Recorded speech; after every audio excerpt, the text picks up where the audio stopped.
지루하실 텐데 연달아 이어서 2강을 하겠습니다.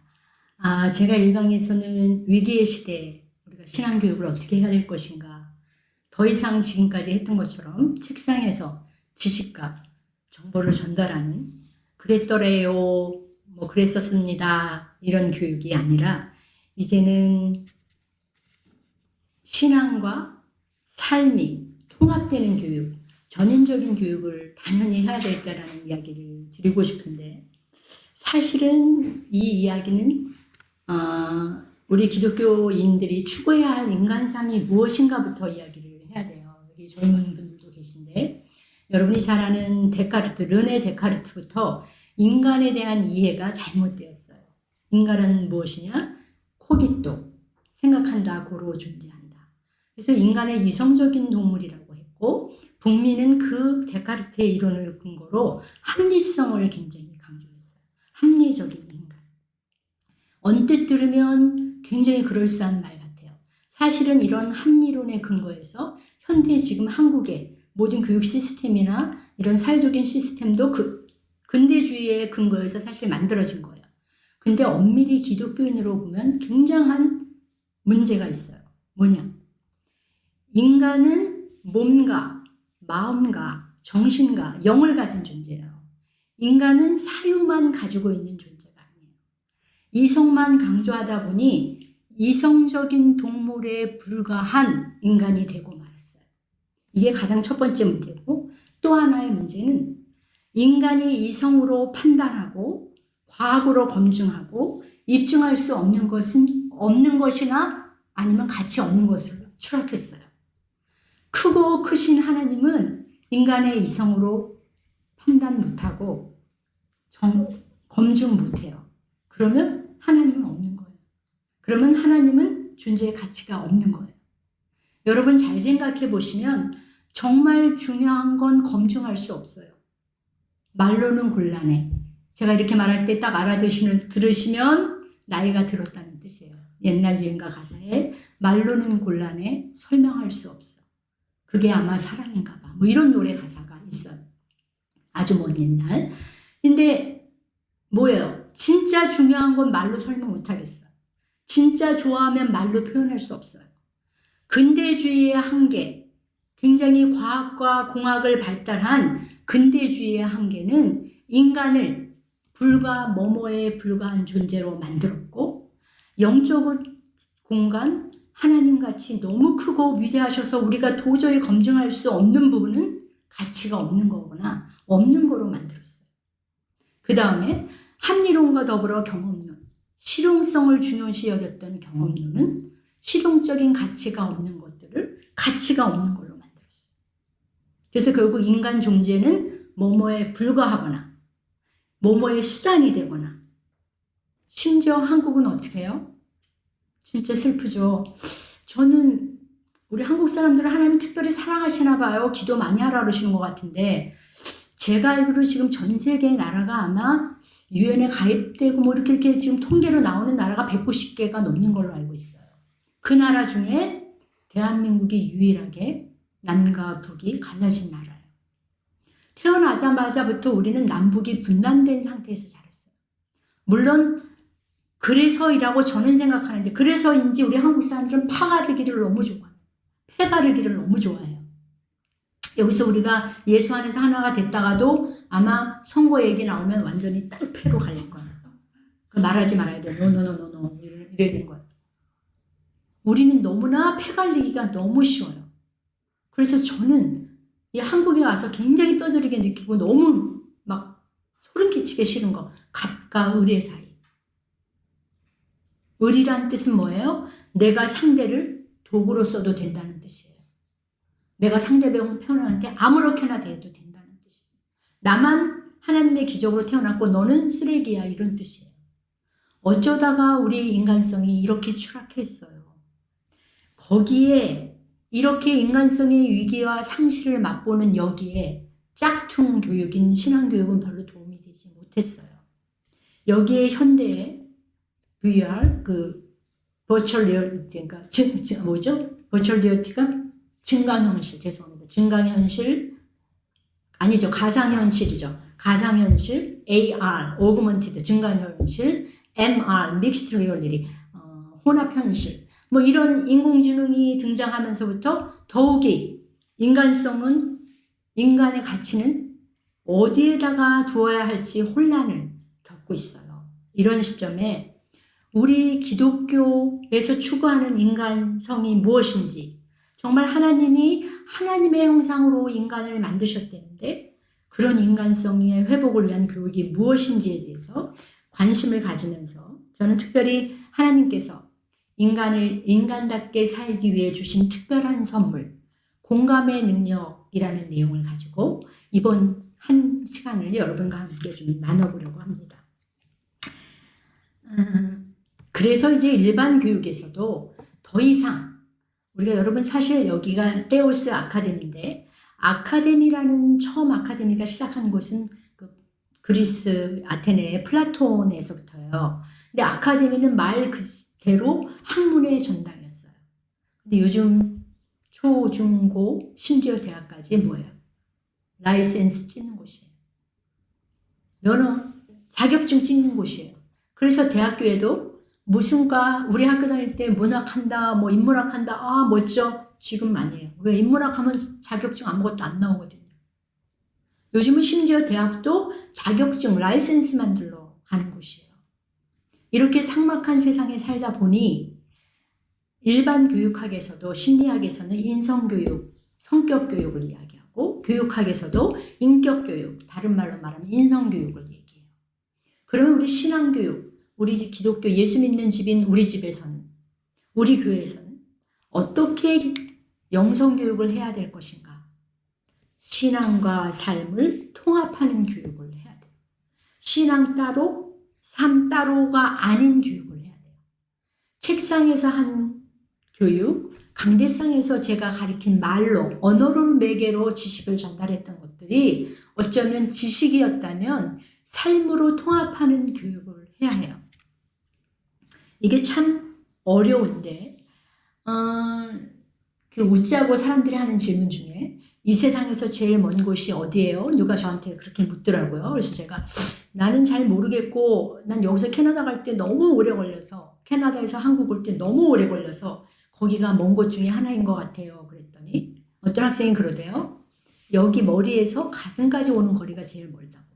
내가 아는 것을 아하 이렇게 하는 게 제일 오래 걸린다고. 아까 말씀드린 대로 우리는 너무 따로 국밥을 좋아하는 거야. 따로. 근데 사실은 아는 것이 삶으로 통합하게 하려면 뭐를 통해서 가능하냐면 공감할 때 가능해요. 아하 그렇구나. 그래 그렇지. 아까 말씀드린 대로 아무런 중간적인 단계가 없이 나에 대한 이해가 없이 하나님이 널 구원했다. 그래서 오늘은 사랑으로 살아야 돼. 그리고 소망의 가운데 다시 오실 예수님을 기다려야지 라고 말하면 아이들은 so what? 그래서 뭐 어쩌라고. 그게 나랑 무슨 상관이 있는데 그럴 땐 교육이 일어나지 않는다는 말씀. 공감할 때. 아 그렇구나. 인간은 기본적으로 동물과는 다르게 공감할 능력을 주셨어요. 그런데 첫 번째 사람 아담과 하와가 범죄함으로 말미암아 우리와 하나님과의 관계가 무너졌고 인간과의 관계, 인간과 자연과의 관계가 무너졌어요. 그래서 늑대는 사슴을 잡아먹고 고양이는 쥐를 잡아먹고 이런 세상이 돼요. 사람들은 자연을 막 훼손하고 이런 세상이 됐어요. 그리고 이기적인 존재로 바뀌었어요. 그래서 여러분이 지금 보시는 그림을 보시면 여러분이 참 잘 아시는 예수님도 오시기 전에 만들어진 이솝우화의 한 장면이에요. 옛날 여우와 학이 있었다란다. 근데 학이 여우를 자기 집에 초대했어. 왜냐하면 친구니까. 그런데 학은 주둥이가 뾰족하기 때문에 늘 이런 병에다 넣고 음식을 먹어. 그런데 여우는 입이 이렇게 생겼잖아. 그래서 넓은 그릇에 핥아 먹도록 음식을 좋아하는데 자기가 먹던 호리병에 넣어주었어. 그래서 여우는 이 안에 들은 맛있는 음식을 하나도 못 먹었단 말이야. 이런 어린아이들에게 이야기해주는 재미있는 우화예요. 여러분이 만약 다른 여러분의 자녀에게, 여러분의 교우에게, 여러분의 친구에게, 여러분을 사랑하는 사람에게 그 사람에게 눈을 맞추지 않고 내중심적인 말을 한다면, 행동을 한다면, 사랑을 준다면 그건 바로 이런 현상을 낳는 거와 똑같은 거예요. 왜? 우리는 노력하지 않으면, 인간은 노력하지 않으면 죄인이기 때문에 내 중심적으로밖에 생각할 수 없어요. 가끔 어떤 분들이 이런 말해요. 난 네가 무슨 말하는지 100% 알아. 아니, 경건한 자리에 잠깐 삐소리 한번 날 말할게요. 그건 100% 개뻥이에요. 절대로 인간은 다른 사람의 마음을 100% 알지 못해요. 왜요? 우리 모두 죄인이에요. 우리는 용서받았을 뿐이지 인간에겐 죄성이 흐르는 죄인이에요. 우리는 wounded healer, 치유받았을 뿐이지 우리는 상처를 이미 죄 데미지가 있는 사람들이라서 다른 사람의 입장을 그대로 이해하지 못해요. 하나님이 인간의 특권으로 공감을 주셨지만 우리는 공감할 만한 제비가 되지를 못해요. 그래서 어떻게 해야 돼요? 엄청 노력해야 돼요. 무진장 노력해야 돼요. 그게 우리가 반드시 해야 할 일이에요. 노력하지 않으면 지금 여러분이 이수부와의 참 웃긴 이야기가 우리 가운데 항상 있고 소통의 길을 도저히 찾을 수 없어요. 그러면 우리가 어떻게 다른 사람의 눈을, 나와는 너무 키도 다르고 마음도 다르고 그런 사람에게 눈을 맞추고 귀를 기울이고 이런 게 가능할까요? 사실 참 어려운 일인데 저는 아까도 말씀드렸지만 제가 결혼을 하고 남편과 살으면서 저는 이 부모 교육을 오래 하다 보니 무슨 강의를 해도 그런 식으로 얘기를 하게 되는 것 같은데 저는 남편과 결혼을 하고 처음으로 이런 거는 내가 자연스럽게 좀 포기해야 되는구나. 이 사람에게 이건 좀 맞춰야 되는구나. 이런 걸 처음으로 알게 된 것 같아요. 그래서 꼭 그런 건 아니지만 일반적으로 말씀을 드리면 결혼하신 분들이 결혼 안 하신 분들보다는 다른 사람과 조화를 이루는 일이 덜 어려운 것 같아요. 왜? 살면서 포기해야 될 일, 나눠야 할 일들에 대해서 훈련이 되었기 때문이에요. 근데 나는 결혼했는데 그런 게 없는데요. 그러면 자신을 반드시 되돌아보고 회개하셔야 될 거라는 생각이 저는 들어요. 두 사람이 너무 다른 사람이 한 곳에 사는 것은 분명히 많이 우리가 포기하고 귀를 기울이고 마음을 맞춰야만 하는 일이기 때문이에요. 그 다음에 제가 결혼을 해서 아이를 낳으니까 저는 이거 지금도 그런데요. 심장이 귀에 있는 것 같아요. 아이가 무슨 말을 하면 귀가 막 헐헐 뛸 때가 있어요. 아이가 좀 슬프단 말을 하거나 아이가 좀 아프다는 말을 하거나 아이가 좀 좋단 말을 하면 귀에 심장이 있는 것처럼 막 뛸 때가 있어요. 그래서 귀에도 나 심장이 있나? 그런 생각을 한 적이 있는데 그때 저는 그런 생각이 이래서 들음에서 믿음이 난다고 말씀하셨구나. 듣는 일이 이렇게 중요하구나. 그런 생각을 해봐요. 그래서 여러분이 사실은 세대를 말할 때 세대가 너무 다른 우리 애들한테 맞추는 거예요. 또 나와는 너무 다른 환경에서 자란 다른 친구의 말에 귀를 기울이는 일. 나는 남자인데 여자아이들의 말에 귀를 기울이는 일. 참 어려워요. 대표적인 예로 여기 젊은 학생들이 있어서 우리 학생 중에 저한테 와서 이런 불평이 교수님 제가요 제 남자친구랑 말하면 말이 안 통해요. 왜? 제가요 나 진짜 누구 때문에 속상해 죽겠어 이렇게 말을 하면 제 남자친구는 이래요. 그래? 걔랑 놀지 마 이래요.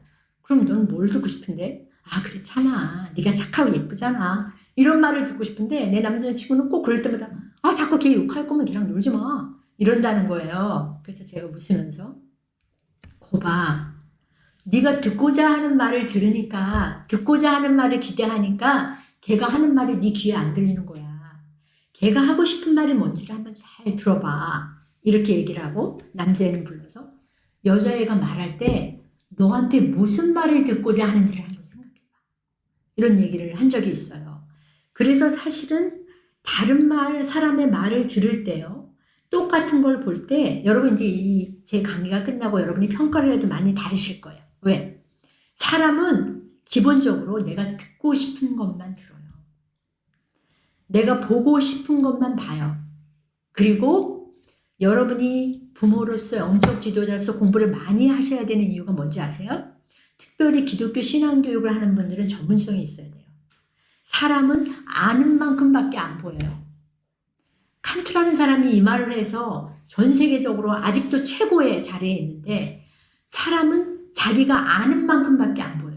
똑같은 걸 봐도 자기식으로 해석해요. 여러분 혹시 그런 경험이 젊은 사람들은 없을 텐데 좀 나이 드신 분들은 그런 경험이 있어 참 억장이 무너지는 경우가 있었을 텐데 무슨 말을 했고 무슨 일이 있는데 엉뚱하게 해석하고 말하는 사람이 있어. 왜 그래요? 그 사람은 그거밖에 모르기 때문이에요.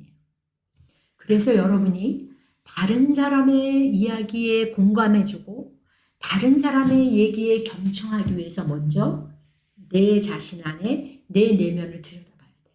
내가 혹시 모난 곳은 없는가? 혹시 내가 선글라스 끼고 있는 건 아닌가? 내가 혹시 어떤 부분에 대해서 편견을 가지고 있지는 않은가? 저는 1990년 초반에 캐나다에 유학을 갔는데 이제 처음에 가서는 학생이니까 당연히 기숙사에 살았어요. 근데 그 기숙사에서 도서관에서 기숙사까지 꽤 먼 거리인데 공부를 하고 밤에 늦게 그때 당시 여러분은 잘 모르겠지만 나이 드신 분들은 아는 노래 중에 굉장히 웃기는 노래가 울고 싶구나라는 노래가 유행가가 있었어요. 도서관에서 아무리 공부를 해도 뭔지 모르니까 집에 오면서 찬송가를 부르고 오질 않고 울고 싶구나 하면서 이런 노래를 부르면서 집에 이제 기숙사에 들어와요. 근데 하루는 공부 끝나고 걸어오는데 내 뒤에 흑인이 따라오는 거예요. 얼마나 놀랐는지 죽어나고 막 가가지고 우리 집을 막 돌고 울고 들어왔어요. 근데 그 다음날 보니까 그 흑인이 제 옆에 집에 사는 사람이에요. 근데 내가 만약에 백인이 뒤에 걸어왔으면 그렇게 울고 막 쫓지 않았을 거예요. 제 안에 막연하게 흑인들은 뭔가 이렇게 나쁘게 생각하는 편견이 있었던 거예요. 왜요? 나는 지금까지 그렇게밖에 듣지 못했기 때문에. 이렇게 나의 잘못된 선입견이나 편견이 도저히 다른 사람을 있는 그대로 볼 수 없게 만드는 거예요. 근데 여러분이 누구를 공감하신다고 할 때면 더더군다나 내 안에 있는 쓴뿌리가 뭔지를 봐야 돼요. 우리 기독교에서 쓴뿌리라는 말을 많이 하는데 그게 죄잖아요. 우리가 죄인이기 때문에 우리 안에 있는 거예요. 편견. 죄인이기 때문에 있는 거. 우리 안에 뭐예요? 열등감, 우월감. 죄인이기 때문에 우리 안에 있는 것들, 해결되지 않은 문제들을 해결하지 않으면 도저히 다른 사람을 공감하지 못해요. 이건 반드시 영적인 작업으로 필요한 일이에요. 내가 주님 앞에 조용히 나와 고독한 시간을 가지면서 내 안에 있는 결핍이 뭔지, 내 안에 있는 부족이 무엇인지 하나님께 내려놓는 거예요. 그리고 아까 제가 1강에서 말씀드린 것처럼 그걸 마주하고 인정하고 그래, 난 거기에 대해서 열등감이 있어. 해결해야 돼요.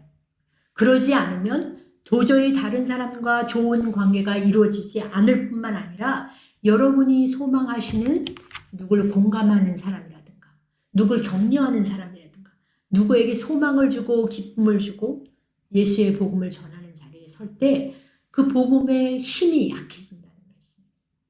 그래서 공감하는 자리에 서는 일이 반드시 필요하다고 생각해요. 왜 이렇게 눈을 맞춰줘야 되는지, 왜 이렇게 공감해야 되는지는 현대인들의 특징을 보면 여러분이 잘 아실 거예요. 여러분이 언제부턴가 20년 전까지만 해도 이런 말을 못 들으셨을 텐데 요즘에 드라마나 신문이나 이런 데 보면 특별히 범죄 현장 같은 데 보면 사이코패스, 소시오패스 이런 말을 엄청 많이 해요. 또 친구끼리 놀면서 이 사이코패스 같은 녀석 뭐 이런 말도 해요. 근데 여러분 아시다시피 패스라는 단어는 라틴어의 결핍, 부족이라는 말이에요. 근데 저는 감히 이런 말을 해요. 아주 특별한 경우, 심각한 병을 앓고 있어서 사람을 막 죽이고 뭐 이런 사람들은 당연히 병원에서 치료해야 되는 패스지만 경중의 차이만 있지 현대를 사랑하는 젊은이들은 전부 다 결핍이나 부족이 있다고 생각해요.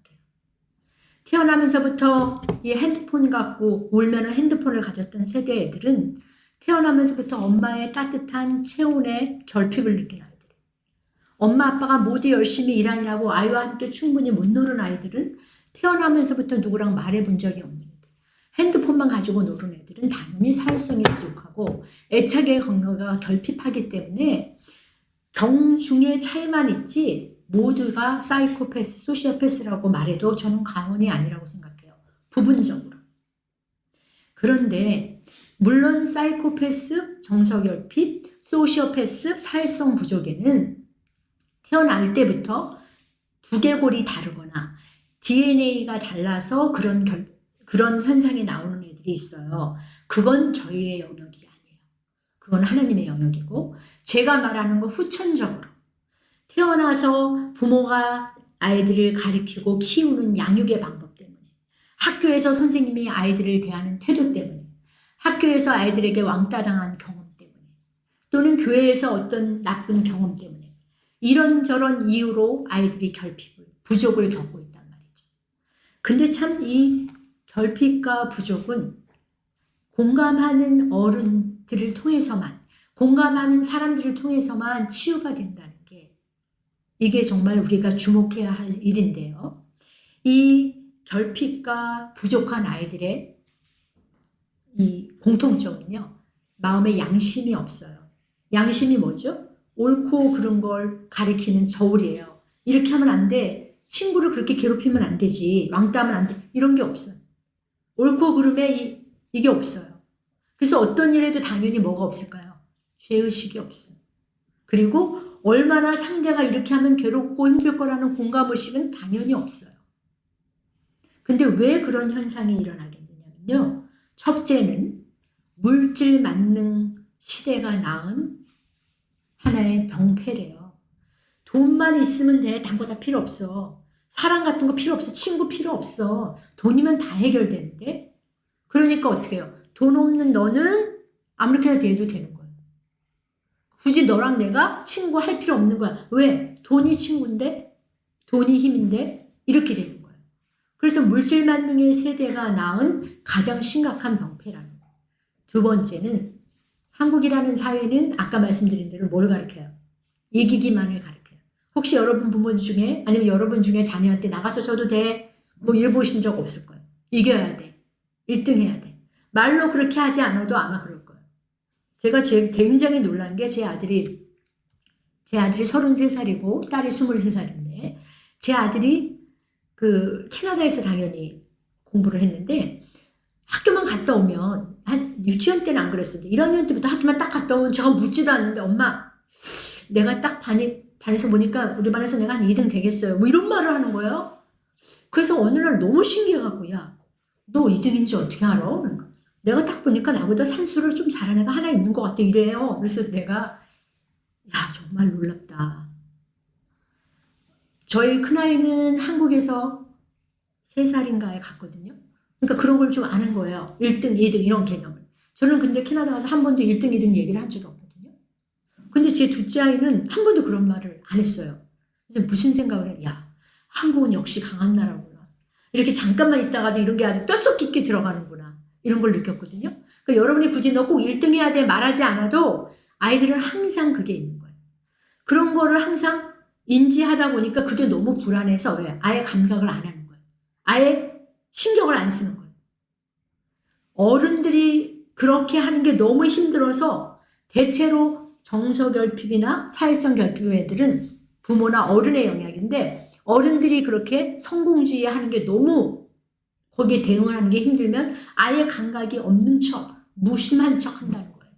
여러분 왜 이렇게 어떤 사람 중에 되게 예민한 사람 있잖아요. 무슨 말 하면 막 금방 튀고 이런 사람들 있죠. 그런 사람보다 더 심각한 건요. 무심한 척하는 사람. 아예 무감각한 척하는 사람. 그게 바로 패스예요. 소시오패스, 사이코패스예요. 그러면 이렇게 심각한 사이코패스 정도의 차이는 있지만 우리 모두가 이런 병을 앓고 있는데 이런 병을 치유하기 위해서 이런 병을 내 스스로도 갖고 있다면 극복하기 위해서 우리는 무엇을 노력해야 하냐면 공감하는 어른이 되셔야 돼요. 공감하는 어른. 이 그림은 여러분 혹시 뭐 철학 시간 이럴 때 아니면 또 관심이 있는 분들 읽어보셨으면 플라톤의 동굴의 비유라는 아주 어려운 책이 있는데 그 책이 어려워서 이거 제가 제 식으로 만든 거예요. 그 플라톤의 동굴의 비유라는 내용은 이런 내용이에요. 그 아시다시피 역사가 생긴 이래 가장 유명한 철학자가 플라톤이에요. 근데 플라톤이 뭐를 발견했냐면 옛날엔 노예가 있었잖아요. 그리스 시대에. 노예들이 팔에 다 이렇게 이거 발찌를 차고 움직이지를 못한대요. 근데 뒤에 횃불이 있대요. 그래서 횃불을 통해서 비치는 그림자를 보고 산대요. 그러니까 얘네는 그 횃불을 통해서 비춰진 그림자가 진짜인지 알고 사는 거예요. 근데 어느 날 노예의 주인이 발찌하고 팔찌를 풀어줘서 뒤돌아보니까 뒤에 불이 있고 앞에 있는 건 그림자였지 사실은 그게 아니었다는 걸 깨닫게 된다는 거예요. 그래서 플라톤이 하고 싶은 말은 우리가 지금 보는 모든 것들이 다 사실이 아니고 그림자일 수도 있다라는 말을 하는 거예요. 그래서 제가 여러분에게 공감하는 지도자, 공감하는 부모님, 공감하는 어른, 공감하는 청년이 됩시다 하는 얘기를 하면서 제일 먼저 보여드리는 그림이 바로 이 그림이에요. 여러분 이 그림 재밌죠? 멀리서 보면 예쁜 발레리나의 한 모먼트 같잖아요. 근데 실질적으로는 발레리나의 한 모먼트가 아니라 뭐예요? 아주 노파가 휠체어를 타고 팔을 억지로 뻗치고 있는 장면이에요. 여러분이 공감하는 교사로, 공감하는 부모로, 공감하는 인간으로 이제 더 이상은 뒤로 미룰 수 없는 골든 아워에 와 있는데 기독교 신앙교육을 할 때 내가 공감하는 사람이 되기 위해서 제일 먼저 해야 할 일은 아까 말씀드린 대로 내 안에 쓴뿌리가 없는가? 내가 뭐가 부족한가? 내가 뭐가 결핍한 사람인가? 이걸 마주하고 허용하고 인정하고 인간이기 때문에 나는 불안하고 염려하고 내 중심일 수밖에 없는 사람이지만 완전한 예수 그리스도의 사랑 안에서 두려움을 벗어내고 내가 공감하는 사람으로 서야겠다라고 여러분이 마음을 먹었다면 제일 먼저 해야 할 일은 여러분 눈앞에 보이는 실제 내가 저 사람을 알고 있다고 생각하는 것이 사실은 그 구름, 그림자, 허상일 수도 있다라는 것을 인정하는 거예요. 다른 말로 이게 분명히 이래. 내가 분명히 봤어. 내가 오라 라고 생각했던 일, 내가 분명히 맞아서 내가 봤는데 하고 우겼던 일이 사실이 아닐 수도 있다는, 진실이 아닐 수도 있다는 것을 인정하시는 일부터 시작해야 공감이 일어나요. 내가 본 게, 내가 들은 게, 내가 경험한 게 분명히 그랬는데, 내가 봤는데 라고 우기기 시작하면 공감은 일어나지 않아요. 두 번째, 이 이야기도 역시 이소부화의 한 장면이에요. 옛날에 Once Upon a Time, 옛날에 블라인드맨들이 살았어요. 근데 이 블라인드맨들이 장님들이 서로 코끼리를 만지고 내가 만진 게 뭔지를 서로 우기고 싸우는 장면이에요. 당연히 앞에 이 상아 같은 걸 이거 잡은 사람은 상아라고 우기고 옆에 퉁퉁한 살을 만진 사람은 it is wall, 벽이라고 우기고 이렇게 자기가 만진 부분을 가지고 이게 뭐라고 우겨요. 아무 장님도 여기가 코끼리, 이게 코끼리라고는 답을 맞힌 사람은 없어요. 저는 이 내용은 제가 신앙생활을 하는 내내 제가 죽을 때까지 신앙인 지도자로서 살면서 제 화두가 되는 이야기예요. 예를 들어서 신앙에 대해서 얘기할 때도 마찬가지예요. 하나님은 이런 분이야 라고 말하고 싶은데 사실은 그것은 제가 경험한 하나님이에요. 크고 크신 하나님 가운데 제가 경험한 건 정말 빙산의 일각만큼밖에 경험 안 한 거예요. 네가 경험한 거, 네가 경험한 거, 네가 경험, 이 모든 하나님을 짜집기처럼 짜집기 해도 우리는 하나님이라는 퍼즐을 맞출 수가 없어요. 이런 생각을 하면 우리는 겸손할 수밖에 없어요. 굳이 겸손해야지 노력하지 않아도 내가 알고 있는 게 정말 요만큼밖에 없다라는 걸 깨달으면 겸손할 수밖에 없어요. 더 말씀을 열심히 공부하지 않을래야 않을 수가 없어요. 더 기도할 수밖에 없어요. 더 하나님을 찾는 자리에 나갈 수밖에 없어요. 마찬가지로 여러분이 다른 사람을 대할 때 특별히 한번 제가 정해놓고 얘기할게요. 가족으로 정합시다. 난 우리 아빠를 다 알아. 난 우리 아들을 다 알아. 난 우리 엄마를 다 알아. 난 내 남편인데 내가 모를 것 같아? 내 자식인데 몰라. 아는 거 몇 개 없어. 생각보다 아는 게 없어요. 이거 사실이에요. 아닌데요, 교수님. 진짜예요. 우리가 아는 건 그 사람이 말한 거, 어떤 살아온 세월 때문에 익숙한 것들을 아는 거지, 어떤 다른 장면에 갔을 때 어떻게 할지 아무도 몰라요. 그래서 우리가 다른 사람의 말에 귀를 기울이기 위해서 노력해야 할 것은, 내가 이 사람이 무슨 말을 할지 나는 진짜 잘 모르는구나. 이 사람이 지금까지 이럴 때 꼭 이렇게 말했지만 무슨 뜻으로 말하는지 한번 귀를 기울여 봐야지. 이럴 때 경청이 일어나요.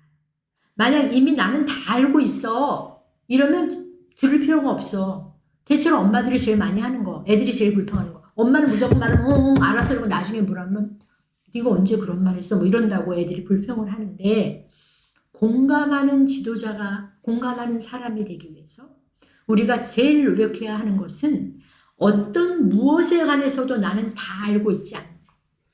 난 다 알고 있어. 더 알 필요 없어. 그런 게 없다는 거. 어떤 것에 대해서도 내가 아는 건 정말 일부에 불과하다는 거.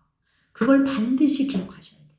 내가 아는 건 그저 일부에 불과하다는 거.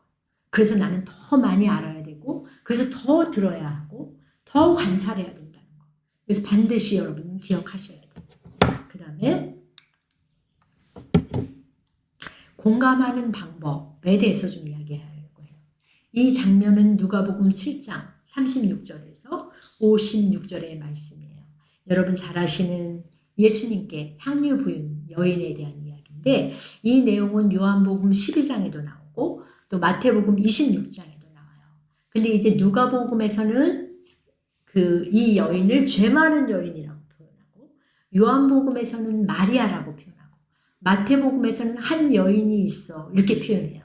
그렇지만 누가복음을 제가 좋아하는 이유는, 예수님께서 누가복음에서는 어떤 일이 일어나냐면, 여기 나오는 누가복음에 나오는 각 이제 복음마다 조금씩 이 형식은 다른데, 누가복음에 나오는 주인공은 예수님, 바리새인, 시몬, 그리고 죄 많은 여인, 네 사람이 나와요. 이제 아마도 저녁 식사 시간이 되었을 거예요.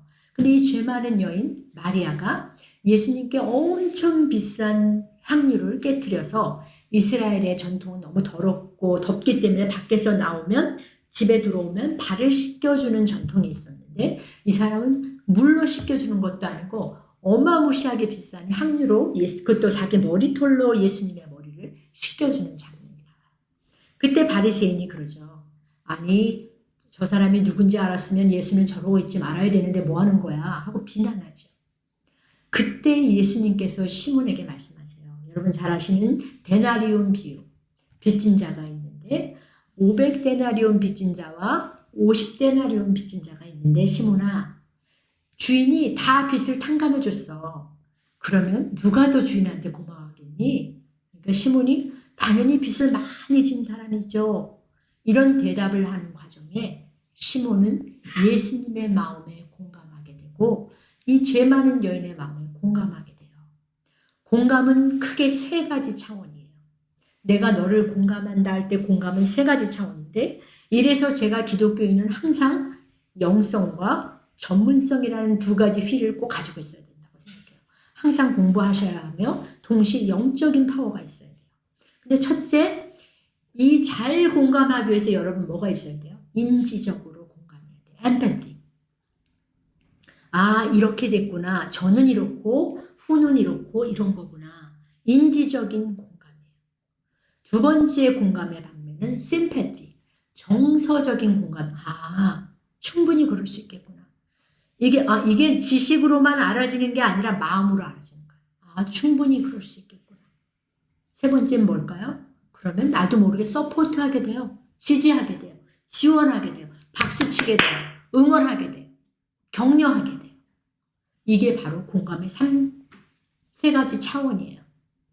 저는 아까 아이를 키우면서 귀에 심장이 있는 것 같다는 느낌을 받았다고 했는데, 저는 학생들을 이렇게 굉장히 오랜만에 한국에 와서 학생들을 가르치니까 그런 것도 있겠지만, 제가 학교에서 이렇게 대학에서 강의를 하면서 학생들이 막 교수님 좋아요 뭐 이런 얘기를 할 때 제가 왜, 이건 뭐 제 자랑이 아니고 왜 학생들이 저를 좋다 그럴까 이렇게 생각해 보면 딱 하나인 것 같아요. 저는 사람마다 하나님 역사가 다른데 저는 딱 학위를 하고 바로 교수를 하지 않고 저는 아이를 키우고 아이들 도시락을 싸주고 이렇게 살다가 엄마로 살다가 가르치게 되었어요. 그래서 학생들을 보면 이 애들이 어떨 때 정말 왕싸가지로 굴고 막 그럴 때도 제가 얘가 내 아들이었으면 나는 어떻게 할까? 얘가 내 딸이었으면 나는 어떻게 했을까? 그러면 제 얼굴도 바뀌고 목소리도 바뀌어요. 너무나 내가 걔 마음을 이해하게 돼요. 이런 말을 했더니 어떤 학생이 뭐래요? 우리 엄마는 목소리 완전 이상하게 하는데요. 교수님처럼 방송에 나오는 그런 목소리를 안 하는데요. 뭐 이러던데 무슨 말이냐면 얘가 내 아이라면 어떨까라는 생각을 하면 답이 확 나와요. 우리가 공감이라는 것은 예수님께서 본디 하나님이셨잖아요. 근데 하나님과 동등됨을 여기지 않으시고 마국간의 사람으로 오신 게 저는 공감의 클라이맥스라고 생각해요. 공감을 통해서 우리는 다른 사람으로 변하는 거예요. 내가 이미 다 알고 있어서 네 말을 들을 필요도 없고 볼 필요도 없는 게 아니라 나는 네 말을 충분히 듣고 나는 네가 무슨 말을 했는지 다 알고 그래서 내 마음으로 너를 이해하고 그래서 나는 너를 격려하고 그래서 나는 너를 지지할 거야. 이렇게 단계로 가는 거예요. 공감의 3차원이에요.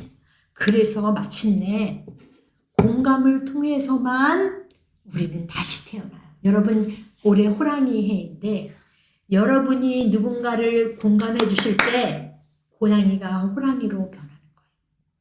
여러분이 여러분의 자녀들을 공감해 주실 때 찌질하다고 탓하고 부끄럽고 수치스러워서 말 못하게 하지 말고 충분히 그 입장에 대해서 응원하고 격려해 주실 때 지금 내 눈에 보이는 우리 아이들이 고양이지만 제가 아까 처음에 PPT 볼 때 잠깐 보이고 말았는데 기독교 전인교육에서 가장 필요한 게 공감의 능력과 상상력이라고 써 있는데 상상력은 저는 믿음의 눈이라고 생각해요.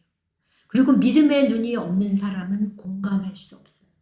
지금 있는 그대로 보면 완전 짜증나고 정말 초라하고 굉장히 좌절할 수밖에 없어요. 근데 믿음의 눈으로 바라보며 공감할 때 우리 아이들이 고양이였다가 그 안에 있는 호랑이가 태어나는 거예요. 우리가 예수 믿고 중생에서 새 사람이 된 것처럼 born again 다시 태어나는 거예요. 뭘 통해서? 부모님의 공감을 통해서, 목사님과 선생님의 공감을 통해서, 친구의 공감을 통해서, 또 내가 나에게 공감을 통해서. 여러분 젊은 세대들이 부모님이나 어른에게 제일 듣고 싶은 말이 뭔지 아세요? 1위. 자기의 사랑하는 사람한테 제일 듣고 싶은 말. 사랑해일 것 같죠? 제가 이번 여름에 앙케이트 조사했더니 제일 듣고 싶은 말이 괜찮아. 괜찮아. 괜찮아.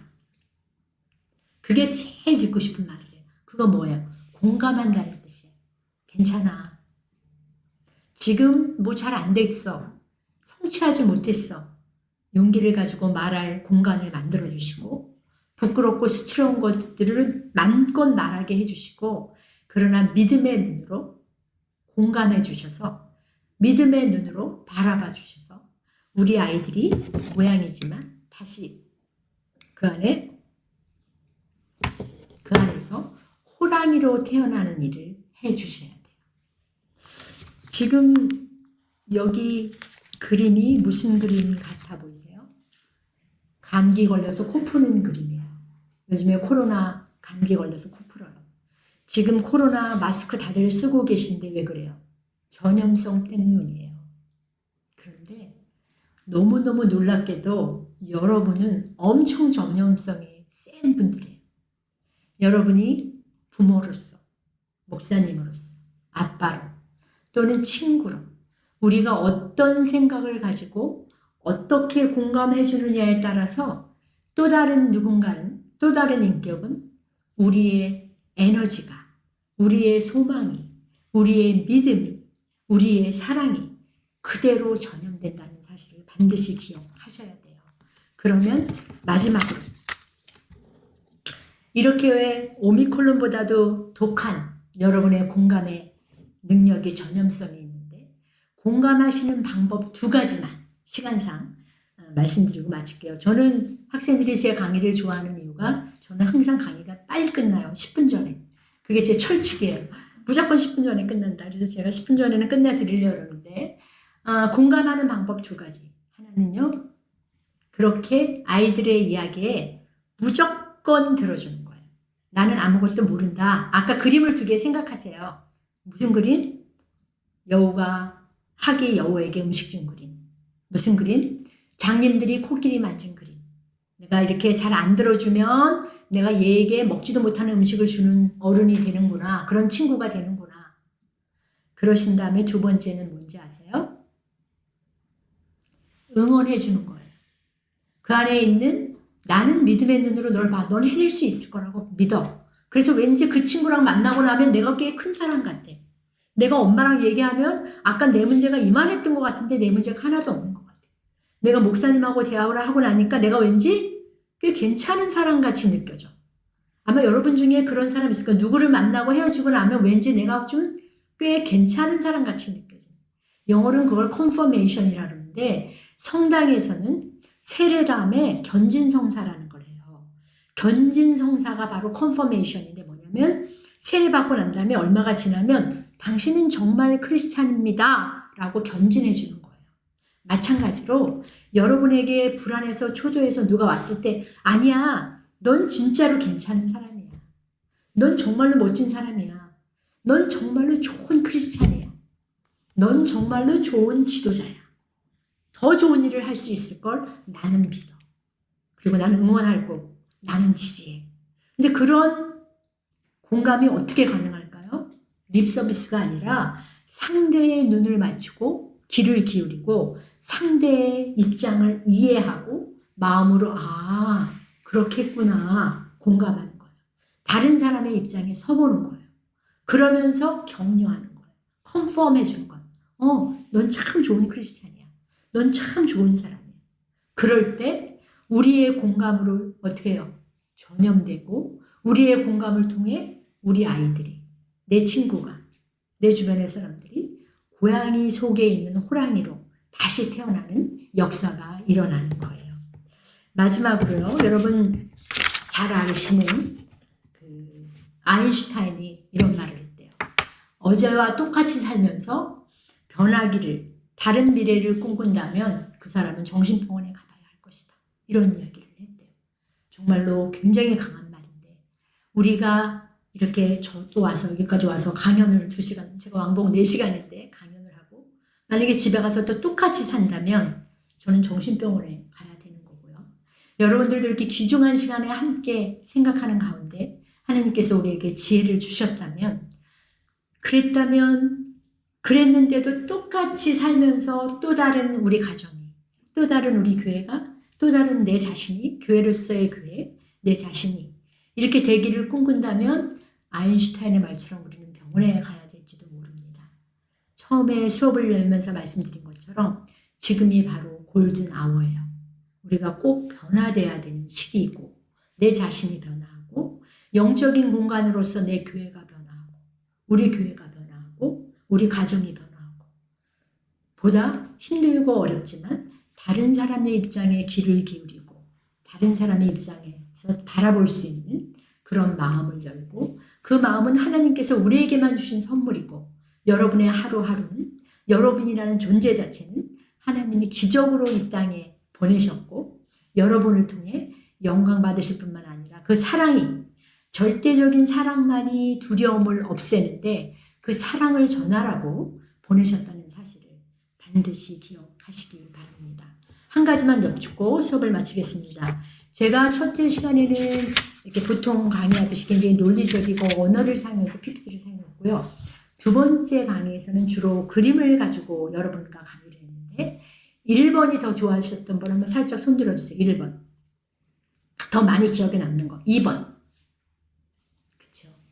그렇다면 여러분이 앞으로 삶에 있어서 어떻게 접근하셔야 할지 신앙교육은 어떤 것이 삶과 신앙이 통합되고 전인적인 교육이 되어야 되는지 여러분이 이미 답을 가지셨습니다. 긴 시간 참 수고하셨습니다. 감사합니다.